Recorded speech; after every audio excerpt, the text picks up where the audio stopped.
ප්‍රසම්පාදන සැලසුම් කරන්නේ උපාය මාර්ගික සලකා බැලීම. රාජ්‍ය ප්‍රසම්පාදනය සඳහා වන වියදම් රජයේ ප්‍රධාන වියදම් අයිතමයන්ගෙන් එකක් වන අතරම ප්‍රසම්පාදන අස්තිත්වයන්හි වියදමෙන් සැලකිය යුතු අංගයක් වේ. ප්‍රසම්පාදනයේ මූලික අංගයක් වන මුදලට වටිනාකම යන සංරචකය, ඒ කියන්නේ value for money සහතික කිරීම සඳහා ප්‍රසම්පාදන ආස්තිත්වයන් විසින් ප්‍රසම්පාදන සැලසුම් සකස් කළ යුතුය. ප්‍රසම්පාදන සැලසුම් කරණය ආරම්භ කළ යුත්තේ ප්‍රසම්පාදන ආස්තිත්වයන්හි අනුමත ක්‍රියාකාරී සැලැස්ම සමගය. එබැවින් තාර්කික හෝ නිසියාකාරෝ සම්පත් වෙන් කිරීමක් මගින් ප්‍රසම්පාදන ආස්තිත්වයන්හි දැක්ම, මෙහෙවර සහ අරමුණු සාක්ෂාත් කර ගැනීම වෙනුවෙන් සකස් කරනු ලබන ආයතනයේ ක්‍රියාකාරී සැලැස්මේදී සැලසුම් කරනු ලබන අපේක්ෂිත ප්‍රතිදාන සහ ප්‍රතිඵල ලබා ගැනීම සඳහා අවශ්‍යතාවලට අනුකූලව විවිධ ප්‍රසම්පාදන අවශ්‍යතා තෝරා බේරාගත යුතුය. ප්‍රසම්පාදන සැලසුම් වල විවිධ වර්ග ඇත. ඒවා වන්නේ 1. ප්‍රධාන ප්‍රසම්පාදන සැලැස්ම, ඒ කියන්නේ මාස්ටර් ප්‍රොකියුමන්ට් ප්ලෑන්. 2. වාර්ෂික යෝජිත ප්‍රසම්පාදන සැලැස්ම, annual proposed procurement plan. 3. සවිස්තරාත්මක වාර්ෂික ප්‍රසම්පාදන සැලැස්ම, detailed annual procurement plan. 4. සූදානම් කිරීමේ හෝ සූදානම් වීමේ සැලැස්ම, preparatory plan. 5. ප්‍රසම්පාදන කාලසටහන, procurement time schedule. B. ප්‍රසම්පාදන සැලසුම් සකස් කිරීම. පොදුවේ ප්‍රසම්පාදන සැලසුම් කරන්නේ යනු ප්‍රසම්පාදන ආස්තිත්වයන්හි සම්පත් තාර්කික ලෙස බෙදා වෙන් කර ගැනීමේ ක්‍රියාවලිය. ඒ අනුව විවිධ ප්‍රසම්පාදන සැලසුම් සකස් කිරීමේදී පහත සඳහන් ප්‍රධාන සාධක සලකා බැලිය යුතුය. 1. අවශ්‍යතා විශ්ලේෂණය. අවශ්‍යතා විශ්ලේෂණය යනු යම් ක්‍රියාමාර්ගයක් ගැනීමට ප්‍රථම එම ක්‍රියාමාර්ගය සඳහා වන අවශ්‍යතා තීරණය කිරීමේ සහ ප්‍රමුඛතා කරණය කිරීමේ ක්‍රියාවලිය. අවශ්‍යතා විශ්ලේෂණයක් සිදු කිරීම මගින් වඩාත් අදාළ සහ ඵලදායී ලෙස භාණ්ඩ හා සේවා මිලදී ගැනීම සහ වඩාත් ක්‍රමානුකූල සහ විනිවිද පෙනෙන ලෙස සම්පත් බෙදා හැරීම ඇතුළුව බොහෝ ප්‍රතිලාභ අත්කරගත හැක. අවශ්‍යතා විශ්ලේෂණයක් පැවැත්වීමෙන් නිතර ප්‍රසම්පාදන සිදු කිරීමට අවශ්‍ය නොවී ඵලදායී සහ කාර්යක්ෂම ලෙස රාජ්‍ය ප්‍රසම්පාදන සිදු කිරීමට හැකි වේ. එය ප්‍රසම්පාදන සැලසුම් කරන ක්‍රියාවලියේ කොටසකි. භාණ්ඩ වැඩ හෝ සේවා ප්‍රසම්පාදනය කිරීම සඳහා අවශ්‍ය වන්නේ මන්දැයි හේතු නිර්වචනය කිරීම අවශ්‍යතා විශ්ලේෂණයේදී ඉතා වැදගත් වන අතර ඒ හා සම්බන්ධ අවදානම් සලකා බැලීමද වැදගත් වේ.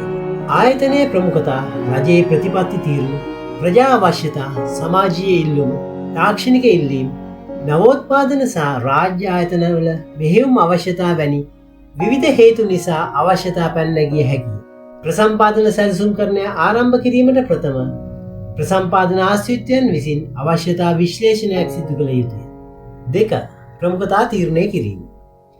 ප්‍රමුඛතා තීරණය කිරීම ප්‍රධාන ගණන් දීමේ නිලධාරී සහ ගණන් දීමේ නිලධාරී විසින් ප්‍රසම්පාදන අස්තිත්වයන්හි විවිධ අංශ කොටස් ඒකකවල ප්‍රධාන නිලධාරීන්ගේ සහාය ඇතිව ප්‍රසම්පාදන අස්තිත්වයන්හි ප්‍රමුඛතා හඳුනාගෙන ප්‍රසම්පාදන සැලසුම් වල හඳුනාගෙන ඇති ප්‍රසම්පාදන අවශ්‍යතා ශ්‍රේණිගත කළ යුතුය.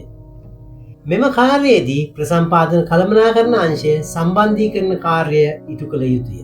ප්‍රමුඛතාකරණය මගින් ප්‍රසම්පාදනවල හදිසි භාවය තීරණය කිරීම, ප්‍රසම්පාදන අස්තිත්වය වෙත වෙන් කර ඇති සීමිත මුල්‍ය සහ අනිකුත් සම්පත් උපරිම ලෙස ප්‍රයෝජනයට ගැනීම සහ ප්‍රසම්පාදන අස්තිත්වය වෙනුවෙන් රටේ මධ්‍යකාලීන අයවැය රාමුව අනුව ජාතික අයවැයේ පවතින සම්පත් උපරිම ලෙස භාවිතා කිරීමට සහ ප්‍රශස්ත ලෙස ප්‍රතිලාභ ගැනීමට පදනම සපයයි.